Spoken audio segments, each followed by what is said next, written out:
19 ans que le monde crie haro sur les mutilations génitales féminines. 19 ans que l'excision, tel un monstre marin, se joue de ses détracteurs. Kalalé, foyer de résistance du phénomène, même avec ses 5 cas enregistrés en 2020, n'est pas fier d'elle. Et celui qui est son chef en appelle à la responsabilité parentale.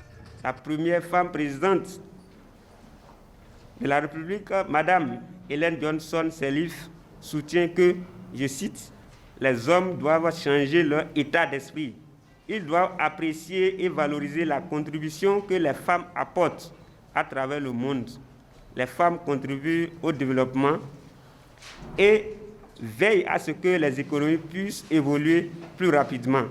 Fin de citation. Mutiler les parties génitales de la fille ou de la femme est une pratique qui prend plus d'ampleur, surtout dans les départements du Nord Bénin, donnant ainsi du fil à retordre à ses autorités politiques et administratives.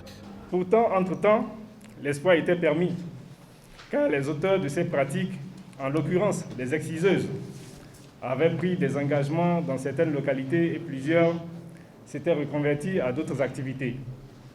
La résurgence de cette pratique ces dernières années et la persistance des poches de résistance nécessitent que des stratégies idoines soient envisagées et des actions hardies menées afin de venir à bout du fléau. Pour celles qui portent le combat au nom du gouvernement, la requête est entendue. Le président de la République, son Excellence, Patrice Talon, s'est déjà engagé, à travers son gouvernement, à œuvrer pour l'élimination de toutes les formes de violences faites aux enfants et aux femmes.